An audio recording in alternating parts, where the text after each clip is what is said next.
This webinar is called The Cycle of Agitation, Big Business, the New Advocates for Gender Chaos. It used to be that the family, married couple with kids, was viewed as the foundation of a healthy society. Companies big and small would support and work to strengthen this family structure, and everyone in society, no matter what their marital status, benefited from the stability that the nuclear family provided. But things have changed. And what are big corporations in America promoting today, now and into the future? Let's find out. Most people have heard of LGBT by now, lesbianism, gay or homosexuals, bisexuals, and transgender being the latest trend. But it goes deeper than that. And in order to understand it properly, we need to go deeper too and understand all these letters and this equation. In doing so, we'll be able to easily look into the future. So let's start with the groundwork, LGBT, as gender identities. Lesbianism, a woman who's romantically and sexually attracted to other women. Gay, a man who's romantically and sexually attracted to another man, but sometimes lesbians also use this term.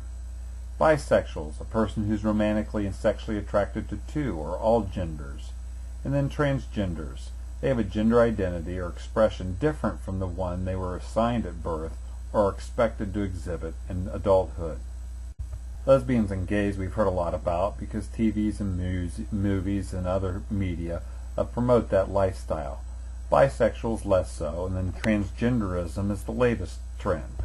But if you look in the academic departments of major universities, you can find this set of letters at the top goes much deeper, and we need to understand it to see where this is going in society and where corporations are going in their promotions of these lifestyles. So LGBT stands for lesbian, gay, bisexual, transgender. But there's more to it than that. The TQQ stands for the following things. Trans asterisk means this. It's a wild card. It stands for the multitude of ways that trans people identify. The prefix trans can mean beyond, across, between, through, transcending, or changing. The Q means queer, a sexual orientation that's intentionally left vague or that no other sexuality term applies to them. Questioning, being unsure of your gender identity or sexual orientation, or both. Many people go through a stage of questioning during their lives, sometimes several times. But continuing on, what does the IAP2S mean? Well, intersex, a person is born with sexual anatomy that doesn't seem to fit the typical definitions of male or female. Asexual is a person who does not experience sexual attraction under most circumstances. And pansexuality is sexual attraction to people irrespective of gender or sex, including non-binary trans people. The 2S part of this acrostic stands for Two-Spirit, a term for LGBTQ members of the Native American community. But there's more. When you add in the definition for non-binary, you get this.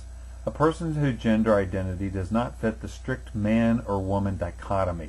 Some non-binary people feel that their gender identity is between man and woman, is simultaneously fully man and fully woman, changes from man to woman and back is a separate entity without connection to a man or woman, and is similar to either a man or a woman but is not quite either, is entirely neutral or does not exist at all. Are you following all of this? Maybe you need to pause the video and read this again. Here's a summary statement that may help you along. Some people experience their sexual orientation and or gender identity as fluid. This means that their identities might shift over time, sometimes multiple times. This is normal and okay. Is it? Or is this gender chaos? This is where big business is going. Why would Fortune 500 companies want to force this on society? Have these big businesses really considered what they're doing? What is the impact on the children and the future of society? Statistics show that children need the influence of a mother and a father. Where does that come from? What does this say about the state of our culture? What does this mean for the future? Whatever happened to businesses trying to provide a quality product or service? Do you want the companies you do business with to be involved in creating all this gender chaos? These are indeed questions to consider as we all wonder what in the world is big business up to.